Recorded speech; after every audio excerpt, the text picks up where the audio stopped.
Detroit, we have inspired the world through our fashion, films, TV shows, and especially music. Whether you call us Motown or the Motor City, we are the culture. Detroit welcomes you to the Culture Conversations Podcast. Welcome to the Culture Conversation Podcast. I'm your host, Anthony Thompson II. Yes, I know y'all are excited as I am. We are back. This is season 2. And you know how we do it, from Detroit to the world. We here, y'all. Hey, I got my guy in the building today, man. A lot of people that have come on the show in the past, I've known like 20 years. I have not known this gentleman for 20 years. I've known him for some time now. And it's crazy that we've seen each other. We didn't say a lot to each other, but we really just started talking a lot last year, which is crazy. But this man is a wealth of knowledge, and I'm happy to have you here at the Culture Conversation Podcast, my brother. What up, though, man? What up, though? Thanks for having me, man. Hey, I appreciate it, man. You know, I was looking through the blinds like, man, they gonna let me in one day? You know what I'm saying? Let the people know who you are, my dog. All right, I am Timashion, the Visionaire, Jones, filmmaker, entrepreneur, husband of one, father of two. You know Husband of one. Husband of one. Is that father by of choice? Two. That is absolutely by choice. Okay. You know you got rights, my brother.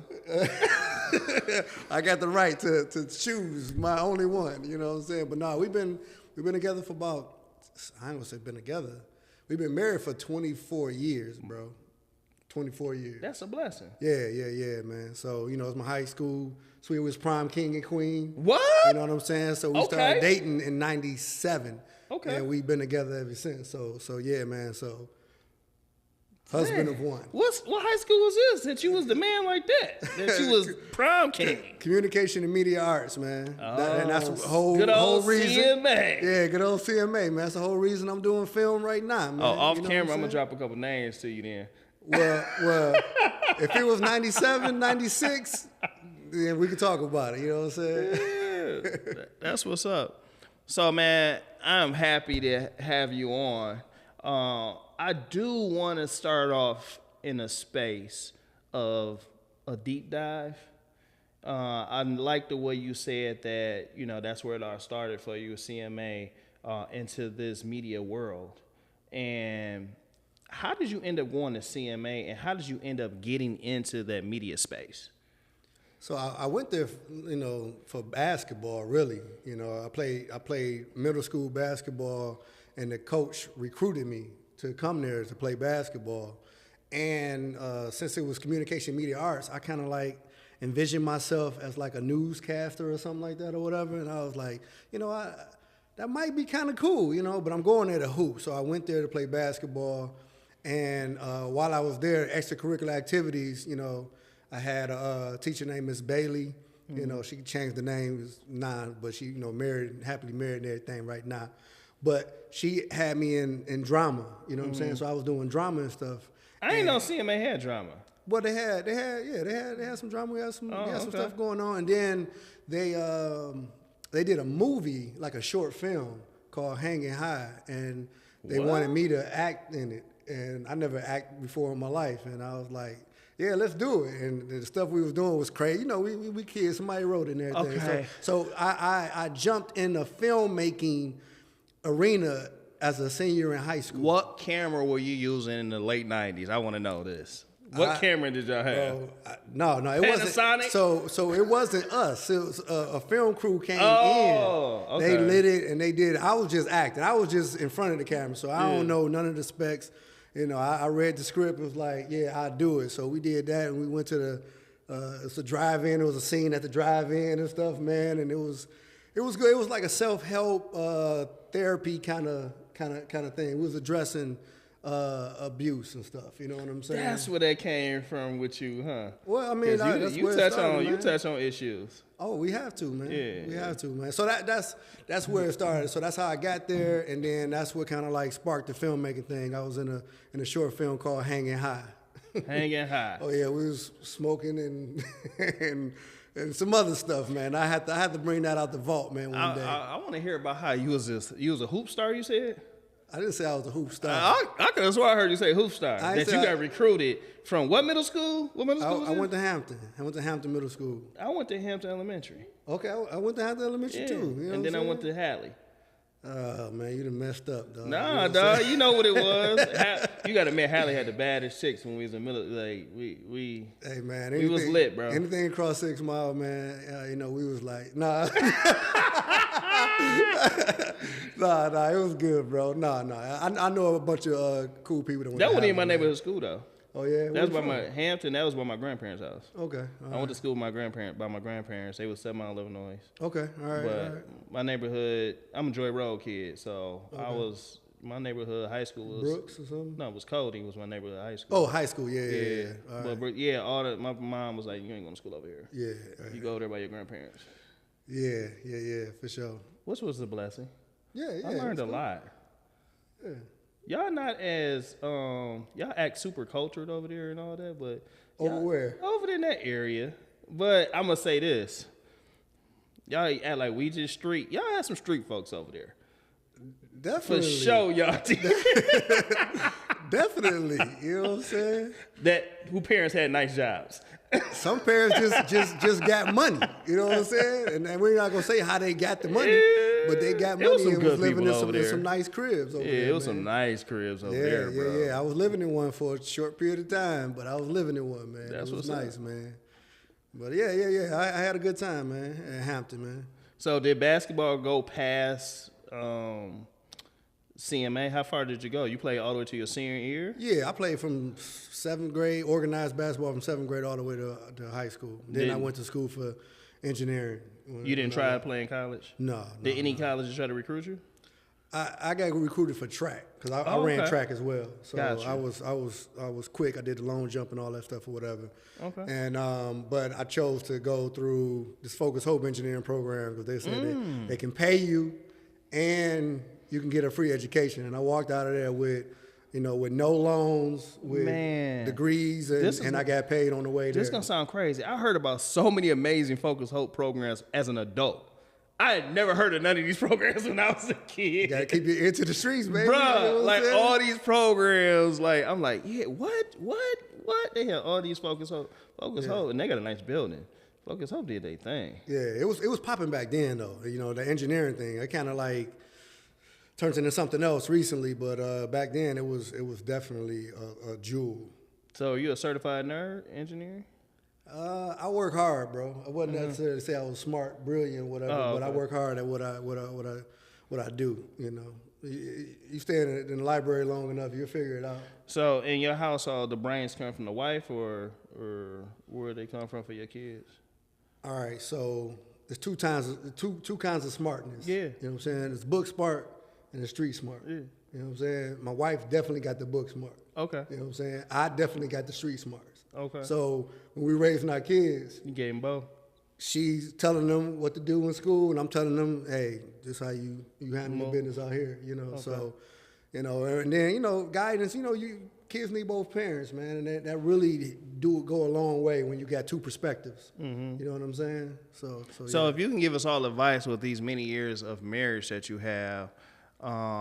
What's some advice you can share with all of us that haven't been married as long as you have?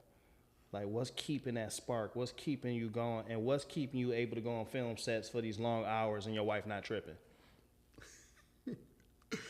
Man, I've been recently, chewing on this scripture, and I don't know exactly where it is, but it's... Go to the word, my brother. It's restore to me the joy of my salvation. You know what I'm saying? Like, I got saved in 97, right before I went to college and everything. But I got saved in college. That's beautiful. That's what's up, man. But when I got saved, I was like extremely joyful at that moment. And it was like I didn't want to do nothing crazy. I just wanted to just live for God. I was on fire. You know what I'm saying? It was like I had this joy about, being a Christian and serving God in the way that I knew how.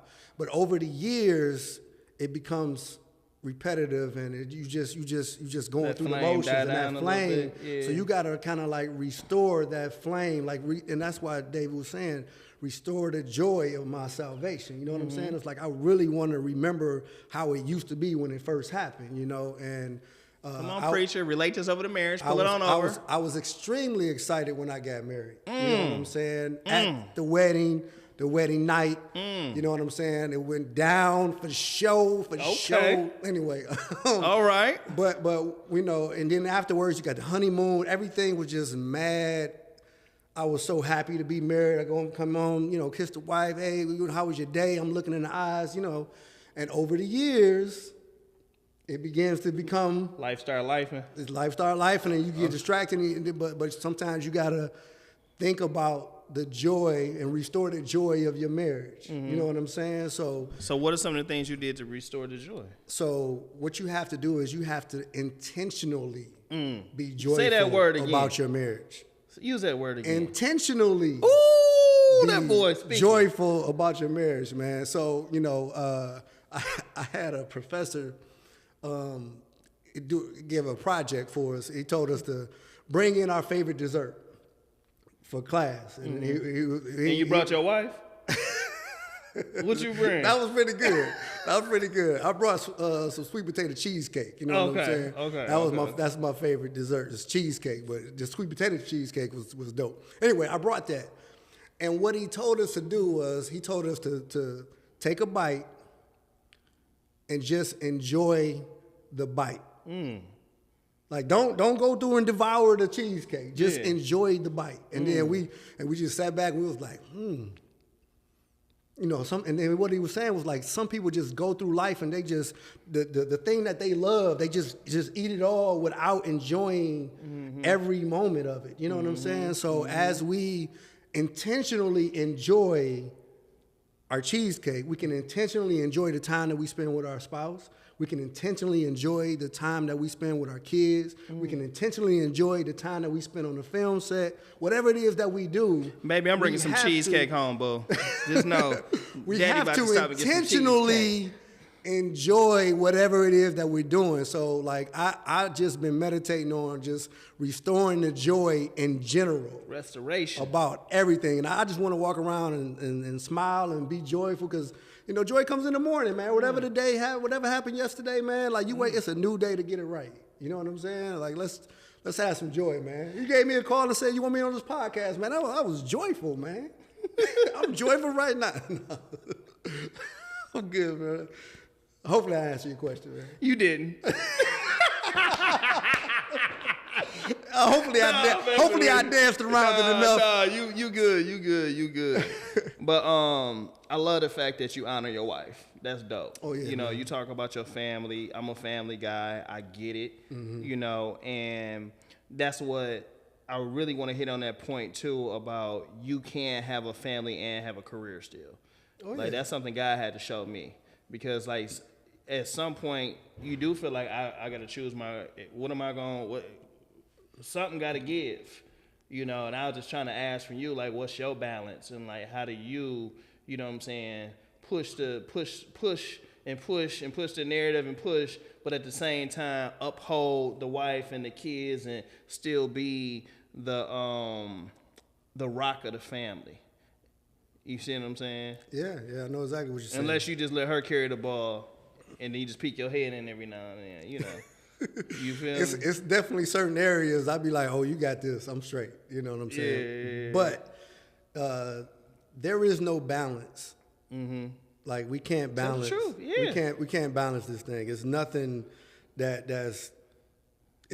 doesn't work. You know what I'm saying? I tried it. It doesn't work.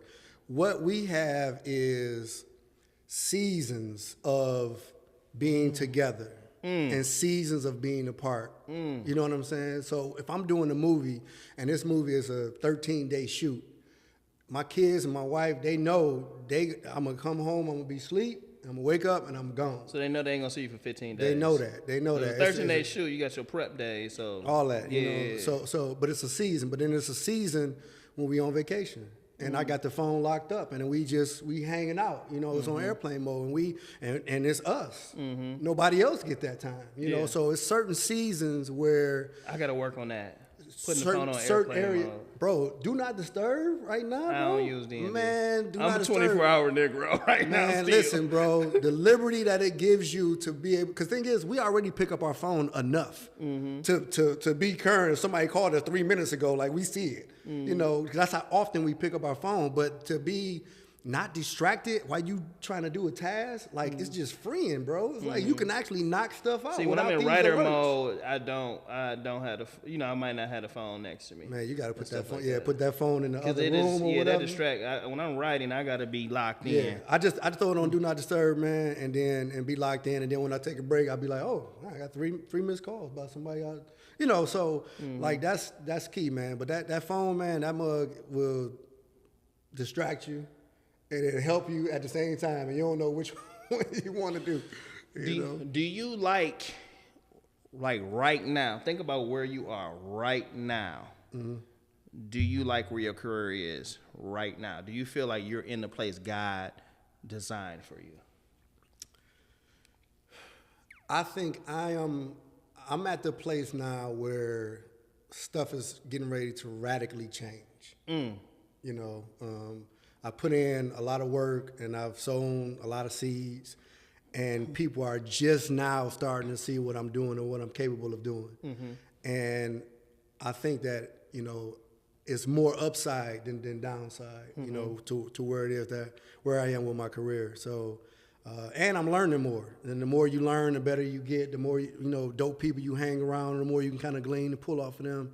So I'm not where I want to be, but I feel that I'm where I need to be because I'm like right there getting ready to take it to the next level. We're not going to talk about it right now, but I do want to say this. Congratulations about Collective Studios. That junk is ridiculous. So if y'all watching right now, go Google Collective Studios, and then we're going to come back to that. But what we about to talk about right now, we about to talk about that first film you ever wrote and produced, directed, because you did all that for your first one, I believe you did when we talked about it. Did you do everything on the first one? So the last film that I just came out. No. Your first. My first one I produced, and I wrote the story. You wrote the story. Okay, right, yeah. So we're going to talk about that, and then we're going to talk about the last one you just did. We're not going to hit the middle. We're just going to talk about how you started and then where you have evolved to today. So let's talk about that first film. What was the name of that film, and tell me the process of that. Okay, so the name of that film is called A Love That Hurts. A Love That Hurts. Make sure y'all go check that out on... You can watch it on YouTube. You can watch it on Tubi. You can watch it on Amazon. I want Prime. y'all to go watch that for a reason. All y'all film buffs and all that, especially all my kids in college that's in Entertainment University, go check it out. I want y'all to see the process of where it began. So give them that information one more time. A Love That Hurts. A Love That Hurts. It might hurt because a lot of times filmmakers don't want you to see their first film. They want you to see what they're doing now. You can see that, man. It's on YouTube doing pretty good, man. It got about 4 million views on YouTube, probably 5 by the time they see it. But yeah, man. And then we're going to talk about the most current, but let's talk about that first one first. Break it down, like the process, like how did you name it? How did you pick your actors? And what made you produce this film first? Okay, so I know I asked loaded questions. But it's all good. I'm trying to remember every question within that question, though. Yes, so sir. If I don't hit it, just I'll remind come back. Don't worry. So I always wanted to make a movie. You know, I started, you know, in high school, but then I started doing video production in 2002 as a hobby, doing weddings and stuff like that or whatever. And around 2008, 2009, I was like, yo, I want to make a movie. So I started writing a movie, but I didn't know how to write it. I tried to have somebody else write it, and we was butting heads. Did you use a Final Draft, or what did you use to write that first one? Bro, our first movie we wrote in Celtics. Okay. Yeah. So, or somebody Celtics or whatever, however you pronounce it or whatever. Mm-hmm. I got with my homeboy who went to Full Sail. Oh, I know about Full Sail. So, my homeboy Walter V. Marshall. So he went to Full Sail, he came back with the game of actually how to make a movie. And I went to engineering school, and I know how to handle processes, you know, and make something happen from beginning to What to college end. was that? That you went to? I went to, so engineering? I got my associate from Lawrence Tech and my bachelor from Wayne State. Dope. Okay. You know. So we got together and we decided to kind of take a story that I was writing and the story that he was writing, and we was kind of like figuring out, all right, should we scrap one of them? Should we just go with that? And we ended up coming up with A Love That Hurts. And we really wanted to address issues in marriages because, you know. Was he married or just you were married? I don't think he. Because you was married early. I don't think he was married yet. Okay. Because I'm a guy that got married right, like, my wife was still in college and I was just finishing. We got married in 2008. Like, we got married, like, still in school. Yeah, he could have been a very, I think he was, no, he was married. He was married. Okay. He was married, he just didn't have any kids yet. Gotcha. So he was newly married. My homeboy, Daryl, was newly married, and then I was married for since I was married for 10 years at the time. Word. You know, so we came up with A Love That Hurts. We had an open casting call, and we put it on, I don't know, some on the internet, you know, for casting and stuff like that or whatever. And people came and they, you know, He don't want to say auditioned. that he is putting it on Facebook and Black I don't Planet, even know MySpace. I don't even know if we had. You had all that stuff then. I think I did have it, but it wasn't popping the way I'm thinking. But anyway, we put it on the internet. Yeah. So all these different sites and stuff, we was like, look, come on audition. We had auditions, and we shot it in 2011. And it was Hold on, y'all started in 2008 and shot in 2011? No. I always had an idea on we got together around 2010 to write the script or whatever, and then we shot it the summer of 2011. I got you. We shot it for I thought you were saying you were from 8 to 11. No. Y'all But it particular. was a while because we shot it in 2011 we shot it for like 25 days, but it didn't come out until 2013. I feel you. You know, because, you know, we editing and working and trying to figure it out and, you know, that. So. You got an engineer in mind. You was like too detailed probably. Nah, you know, my man Walter, he was editing it, man. We'd be like, drop it. I was sitting back, man. But the thing is, I didn't know anything about the filmmaking process. I didn't understand like lenses and f-stops and lighting and sound. It was like I learned all of that on the set. But I know how to produce. I know how to rearrange and move stuff around and make stuff happen. And I had so many different jobs that I didn't even know that these jobs received credits. And then he was like, yeah, you did that. I was like, I'm looking in the credits like I did that too. Oh, okay. I guess I was the location manager and I was just doing the scouting. You know? I was a grip. Yeah, ordering craft services. I held the boom at one time, you know, but you know, so I learned so much from that film and working with those guys, and then we did 2 more films after that. We ain't gonna talk together. about those. I'm just saying, you know. I told you. But First, after that, then it was me. You just gotta follow my rules. Crew, you gotta follow my rules. So now let's talk about the current project. Let's talk about the last current one you just filmed that's been released. Then I'll let you promote the other stuff, but what was the last one you released that they can go look at right now? The last one that they should be able to look at right now is called A Mirror of Deception. A Mirror of Deception. A Mirror of Deception. It's a psychological thriller. It's spicy, man. It's dope. I do not condone this, but he wants you to do mushrooms and smoke blunts while you watch this. I'm a Christian. I don't want you to do that. I want you to be saved. If that helps you to pay attention, because this is one of the movies you got to pay attention to. If you doze off or look over somewhere, you might miss something, man. You're gonna have to watch it again. These are all his words and wants. We do not condone that at AT Network or Anthony Thompson II. Listen, whatever you do to get yourself together, whatever you do to get yourself together to watch a good movie, just do it and watch a good movie, man. So go ahead. Like, what was the process, and what all did you do on this one? You executive produced it. Definitely executive produced it. Did you direct this one? I directed. Okay. I wrote it, and I directed, wrote it, and produced it. And, Were you in it? Executive. I was. Yes, I was in it, but only as like an extra, a non-speaking role. Go ahead, Tyler Perry. You know what I'm saying? Go ahead. A non-speaking role. I do have admirations on being in front of the camera just a little bit Word. more. You like in to be another movie that I'm doing. Not like being an actor or nothing like that. That's not me. You don't want to be an actor? No, but it's another movie that I plan on writing and producing that I'm going to be in it for a particular reason. So have you put on a dress yet in a movie? You have. I have not. You start. You No. You pause. So the reason I paused because I was gonna say that like I haven't watched any of those movies where homeboys be wearing dresses. Okay. You know what I'm saying? Like I kind of like stay away from even watching that. You know what I'm saying? But no, I was just saying to message you, but you had to think about that. No. I just want to. Nowadays you got to be politically correct and all that stuff, man. But it is like I don't watch movies at the current state when people cross-dress. I just don't watch it. It's just not entertainment for me. But you can have your own values. People be scared to talk about their values. No, I'm just saying. Your values, brother. So that's the pause. Is like you asked me, I put it on. That's taking it to the extreme. I'm like, I don't even watch it. I got you. I got you. So I just wanted to mess with you, but I got you.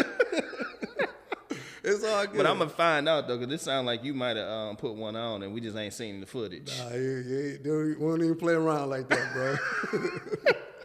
He's like, I'm gonna make it. I'm gonna make it to Hollywood. I'm gonna be a star. Nah, that's the reason why we doing independent films now, so we can do our own thing. We ain't got to go through all them little whatever, dog. Do you think the Illuminati stuff is real? I mean, me myself, I wouldn't necessarily say a conspiracy theorist, but I look at everybody with the side eye for just about anything. I'm like, like I'm skeptical about a lot of stuff. So are you heavy into politics? I'm not. I'm like as apolitical as they come, man. But I'm still look at them with the side eye. You know what I'm saying? Okay. I think they two different wings of the same bird. You know what I'm saying? I just look at them, with the side eye. Both everybody. I am bipartisan. You know I'm just gonna let you know. Oh, okay. I don't vote straight ticket. Oh, okay. All right. Yeah. That's the way we should be. Yeah, you on a lot of things. They kids go to the same schools. Yeah. They do a lot of the same things together. Yeah. Like, how do you not commune? It's business film. Yeah. So they be like, you won that one. You got me on this one, man. We're gonna get y'all next year. Yeah. But I want somebody with some sense to take care of business. Yeah, I hear you. You know what I'm saying? So, but you directed on this movie. You produced. You wrote it. You didn't wear a dress. So tell us about the film. So I teach film to aspiring filmmakers, and I was teaching a class on how to utilize artificial intelligence to streamline your filmmaking process. AI, let's go. And I love the technology. We were putting a session on how to create a pitch deck, how to create artwork, and how to create a log line and a synopsis. This one like ChatGPT just had came out and everything. I teach this in my entertainment university. I love it. So I was like, hey, in 45 minutes, we're going to come up with a log line, a synopsis, and we're going to come up with the name of the movie, and we're going to come up with the artwork for the movie. Did you do character development too? We didn't do it, but we did use ChatGPT to kind of like expand it and start doing outlines and everything and going into character development. All right, don't tear our equipment up because we ain't got money like y'all at y'all studio. Go ahead. It's all good, man. Hey, so once we came up with the idea and we came up with the artwork, I was like, everybody was like, yeah, that was cool, but the synopsis was like, it was dope. And I sat back, and at the end of the night, I was just thinking, I was like, man, this thing might have some legs to it. And one of my students called me up the next day. They was like, yo, if you're not gonna make this movie, I want to make it. And I was like, nah, bro, I'm already writing. Like, I'm about to shoot this bad boy. Like I'm already writing. I mean, I started writing it, and then and this was like in October of 2023, and.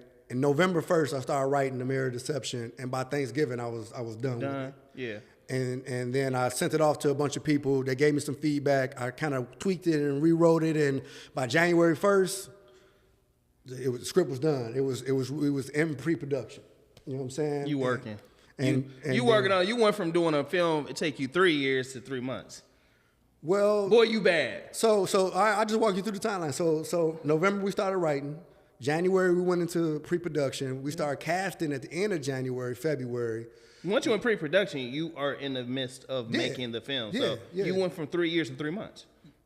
Yeah. I know what I'm doing. Go ahead. All right. You a bad boy. Then we start doing rehearsal and then going around scouting and doing all our other pre-production stuff. But then we shot it in May. And then by September, it was done. We had a premiere. So it was less than a year from idea to because it used to take 2 years for a movie, man, bro. Tell me about it. On a regular, man. I'm talking about big production. It used to take 2 years. Yeah. So I mean, it's people that get it done quicker than what I did. Yeah. But it was a certain level of quality that I was looking for that I was like, we can't rush it. Yeah. You know, it's like a certain amount of pages per day that we have to shoot. And I'm like, I don't want to shoot 1 million pages a day because I want to give our team enough time to be able to get it right. And I think that this is the best film that I've produced from a narrative standpoint. A narrative feature film, this is like the best work that I've done. You was on that boy like, breathe right, boy. Yeah. Do it again. No. You got to breathe right. No, seriously. The whole crew was in tune to this because we had this line where we was like, if it's not dope, we're not moving on. And what I would do is I would say, hey, I think it was dope. What y'all think? And people would be like, I think we misfocused. I think her hair was parted the wrong way. Let's do it again. And then when I say, hey, that was dope, everybody agreed. Everybody was like, yo, that was dope. And we had a full consensus and we moved on. And then we kept that mentality with every single circle take with the actual takes that we thought was good enough to be in the edit.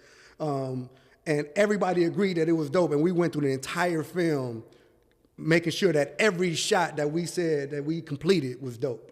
So that word was for him and his team. So to my team, when I say it's dope, it's dope. We ain't got to do all that.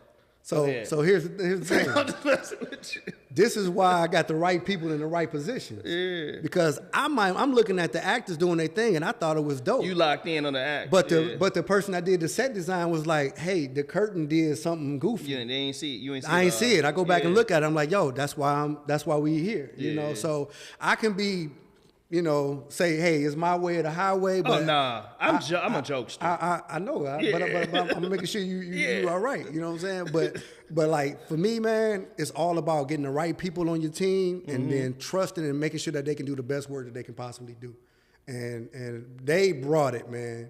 This team that we put together, you know what? Man, they brought it, man. Today you sound like Noah. If you can do that at home and on set, boy, you like Noah. What you talking about? You just got it all together. You about to just get on the ark and just sail. Oh, man. You killing it. Man, Noah was considered crazy, bro. You know what I'm saying? I'm not even going to go there with you. I'm going to lead that. I'm going to let you lead. Everybody was looking at him like, fool, what are you doing?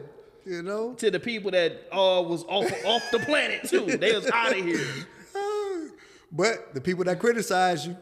Yep. They was out of here. Yeah. So I do want to move on to, this is so special. This is something I want to talk about because I'm sick and tired of people wanting to be onlys. We need collectives. We need more. You know, the more that we doing, it's like, it's imparting, it's like opening doors, and it's creating a flow. And we need different flows to just flow so that, you know, people can start getting not just content out, but getting the messages out, you know, create new income revenue streams, help feed families. And, you know, I just looked at it differently probably for when y'all did the collective, I was praising God. And the reason why I was like, yes, God, this is stuff we've been praying for. Because I personally been praying that Detroit be the city of God, Michigan, the state of abundance. And one of my prayer targets is for arts and entertainment because I want to see this industry grow. I want to see us all flow. And I just believe that's going to become a major revenue stream. And some things going to come back to Michigan. It's going to be, it's about to be major. So y'all in such in the right vein and in the space right now. And I'm just praying blessings over what y'all doing and over some of our other counterparts, people we know that's doing things as well. I just want to see everybody succeed. Yeah. And, you know, it's room for more. We want to see more. We need 7, 8, 10, 15, 20 more studios. You know, you go to LA, you go to Atlanta, it's 100. When I worked for Disney Marvel Studios, we used to go to different lots and stuff all the time. Man, we had listings. On a listing, I had it had to be over 100 studios. Now I'm talking about major and mid-size. I ain't even talking about small studio. I'm talking about major and mid-size. And man, I know it's hard being one of the first. Very difficult. But I'm telling you, y'all continue down this road and be consistent and be together, that God gonna open so many doors for y'all. Appreciate so that, many bro. blessings coming. But so I said all that to say, let's talk about the collective studios. I'm so proud of y'all. So freaking proud of y'all, man. Appreciate it, man. It's a beautiful thing, you know. 13 of us, we all got together and decided to not rent from a lot of other people. We decided to rent out a studio ourselves. And these are 13 people, and they're not all black folks. And they all came together. Don't say how many of what. They all came together as a people and doing something collectively to benefit the community and to build legacy. Go ahead. That's right. We are all creatives or filmmakers, producers, or in that area, in that arena. Yes. And we just felt that it was just the right time to put together a spot, not just for sets so people can do their films, but to create a community where we all can come together and bounce ideas off of. We can put together workshops and teach and bring people to another level. And so it's so many different things that we want to do with this collective. And that's the beauty of it. It's not just me or anybody else. It's like we all coming together and we're trying to do what's best for the filmmaking community, because we have to start thinking forward. You know, we have Black History Month, but we also should be thinking about Black future, you know, because like other countries and organizations, they got like a 5-year plan or 50-year plan, depending on who it is. So if it's 2025, okay, where do we see the Detroit or Michigan independent film space in 2030? Yep. And what are we doing individually to help bring it to that point? Yes, sir. So what do we aspire to be? And also, how can we help get there and not just complain about it not going the way it want and whatever. Like, what can we do? It's a lot of things that we can do, especially if we come together. Because if we can set aside our differences, we'll find out it's more things that we agree on than we disagree on. Amen. And if we can build on those things that we agree on, we do want our films to look better. Yeah. We agree on that. Yes. You know what I'm saying? Yes. We're not dogging your movie out. We telling you, bro, you know, like it. All right, I'm not going to go there. You know, you said I can say what I want to say. I'm going to say what I want to say, man. You know? What he's saying now does not represent AT Network or Anthony Thompson II. Go. So this is not just for Detroit. This is for any independent film that I see on Tubi or Amazon. When I click on that poster, and that poster looked like a beautiful Instagram model. And then when I opened up the movie and that footage looked like Ashy Larry, like something is wrong. You know what I'm saying? Like we need to shoot our stuff and get a colorist and color it correctly. And if you're not gonna get a colorist, don't shoot it flat. I'm sorry. Shout out to Ashy Larry. I'm just saying, man, it's footage that, you know, anyway, that's a pet peeve of mine. But the thing is, we have to be able to call people not out but in and explain to them the importance of the foundations of filmmaking and how people are not going to take us serious if we put stuff out there that's not right. Yeah. You know, so that's how we feel. We want to be like the Motown of everything, kind of like helping, cultivating, you know, filmmakers. We doing you know what I'm saying? Like, no, we doing We got some dope people, man. Question. So, when I was up in Michigan State, we do a thing, Entertainment University Expert Series. We go around and we teaching and we having these expert series.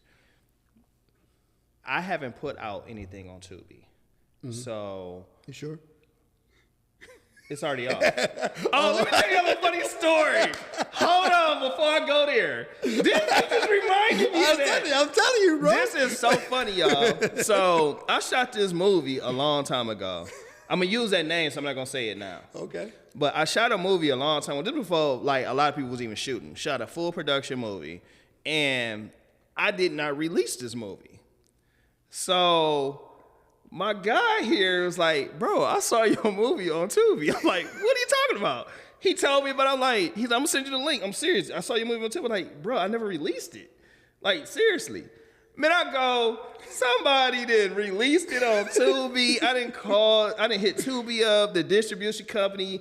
Oh, can we please, the foreigners, can we please? No, we're not cutting no deal. Y'all done made money, all this stuff. I don't even care about that. Take that down ASAP. They had it down within 48 hours. Yeah, if you put a disclaimer. But I appreciate you for hitting me up. See, this is why you be good to people. Because we're good to each other. That's why you be good to people, because he could have not told me. He could have not told me. You was explaining to me about it. I was like, bro, I seen that movie. I'm telling you, bro. Yeah, it was making some money because I watched it. So at least it got some impressions. You know what I'm saying? He is like, no, your movie. He's like, no, bro, your movie out. He say Anthony's House is second, executive producer, director. Yo, I'm like, with your name with my name on it. How dare you, yo? What was you saying, bro? Because you was making a point. You was making a point. I forgot about that until you just mentioned it. That is crazy. But no, let me go back. So what I was saying was, on the back end, I haven't released anything on Tubi I hadn't released anything on Tubi to my knowledge. So I've not received a check from Tubi, so I don't know about the back end. So what's some examples of what people are making on the back end? Because I can only talk about selling the majors, you know, and people think it's all about that. It ain't. You can make more money independently. You know, you can make money either way. It's just about what guide and what's working for you. But like, what does the back end look like for Tubi, or even something like a YouTube or an Amazon? Can you just break that down just a little bit? So in order to get your movie on a Tubi or Amazon or whatever, you got to go through an aggregator or a distributor. Mm-hmm. And this distributor, the going rate for that is like 80-20. So the filmmaker get 80% and the distributor get 20%. Did y'all hear that? Because some people around here is 50-50, 60-40. I'm just telling you what I've been hearing. Some people offer more marketing or whatever it is. Some people you got to pay for them to be your distributor, and then you may end up getting a bigger percentage or whatever. It's a lot of different. You got to pick your own deal. Yeah. You know, but the going rate for a lot of people is like 80-20. That's without marketing or nothing. Without marketing, I mean, it's a shame. You give somebody 20%, and all they do is turn it in, and then they get paid 20%. They don't even put the file together for you. I mean, yeah, you got to do all that. They get your hard drive. You give them a hard drive with all the stuff on it, and if they got an issue, you got to fix it and give it back to them or whatever. But you know, it's the business or whatever. Yeah. But in return, we get a chance to get residual money for basically the rest of our lives, you know, and I've seen some movies do quite well, you know, multiple six figures in a quarter, you know, not my movie. I'm talking about like people in the industry. You don't want y'all to ride with y'all, you know but that Negro making money, but go ahead. Hey, you know what I'm saying? Don't take my Dadillac, you know what I'm saying? My town and country. Anyway, so the thing is, certain, you get paid by impressions. Like you get paid for like every 1,000 impressions that you get, every commercial that's ran on this show for ads. I'm talking about for ads, right? Not people who buying the movie. Yep. So your movie has to get 1,000 commercials watched before you get like $6 or $7. Mm-hmm. You know, they got something called EPCM or whatever, and that number is like $6 or $8 or $10 for every 1,000 views. Mm-hmm. So if you got somebody that turn on your movie and they like, man, I don't like this, and no commercials play, you get $0. Mm-hmm. You know, so if you really want to make some money, you need 1,000 views viewed a lot of times so you can continue to get that money. Somebody hit me up this morning I was talking to because they asked me to check their film out, and they in their first quarter they brought in $20K. Yeah, he showed me. I was like, that's easy. Pretty good. Yeah. You definitely can get that, especially if you spent, you know, $30,000 making the movie, and you get $20,000 in the first quarter. I mean, you winning because the next one, the movie is paid for. Now you got money to, you know, make the next film. Yeah. You know, but I mean, $20,000. Like I've seen people get upset, mad that they only made $30,000 in a quarter. On an old movie because they used to making $80,000, $90,000 a quarter. And I'm like $30,000 $30,000 in a quarter for 3 months. You didn't do anything. You sat on the couch and chilled and walked away with $30,000, and you upset. You know what I'm saying? I'm like, bro, like give me that money. You know what I'm saying? So I mean, I've seen movies that make a lot of money. I've also seen some movies that didn't make any money. You know, there are movies that you know made $21 in a quarter. Yeah. You know, and it was looking like, whoa. You know, because you know I see a lot of numbers because I'm some stuff I got access to or whatever. But there are a lot of people that do a lot of movies and they make a little bit on each movie. But when it add up, it becomes a lot. Yep. So if you put out 10 films and each film did 3,000, 5,000, 7,000. And it looked like you ain't making no money. They still making more movies. Yeah. But as a whole, as a collective, you know, not as a collective with our studio, but as a collective of films, they can do quite well. Yeah. By making a bunch of movies that make a little bit of money. You know, so I would say to anybody that want to make a movie right now is the time to do it with the technology that we have, the cameras that we have, the people that's in this community that know how to do films. Like now is the best time to do it. You know, and we got access to make money. When we did a lot of Hertz, we didn't have a Tubi or Amazon really. It was like DVDs, and it was like. But bro, let me tell you this: I was a little kid, but I can tell you this: when it came to music and DVDs, there's some people that was slapping out here. I'm talking, they made millions. Oh yeah. Slapping off. So we thought we was because we were getting DVDs for like $2 a piece, and we were selling them for like $15. Yeah. So we was out selling them out, you know, out the trunk and all that stuff or whatever. But people stopped buying DVDs because they was getting into Blu-ray. Yep. You know, it was like because 2013, 2014 was just that season where people was like, you know, so we just ran into some technology issues. Then you ran into that period too when pirates. When everybody was just downloading for free. That people watching movies that's already out. You know, that era was rough for folks. So yeah, man, it was a good time, man. But I'm telling you, anybody, I would definitely say now is the best time to go ahead and get that movie. Man, I appreciate you giving that information, man, because that's gonna help a lot of people. That was very dope. Everybody don't want to drop no jewels. I'm just gonna tell you that right now. I get talked to in the back room so many times, and we've been on the same stage, and then we on that stage, and they don't want to give the info like you just gave it, and you've always done that. Give the information. You got to, man. Creator Con, I had a great time with you, man. Oh yeah, it was dope, man. Creator Con was dope, man. I know I acted a fool on y'all. It was cool, man. When they was talking about the college thing, you ain't got to go to college. You like, wait a minute. Yeah. You know, I mean, I think, you know, just to do a little bit on that, man. It was like, you know, people want to be content creators, but they don't understand that it's content. And then it's context. Yeah. Like you have to become a subject matter expert in something.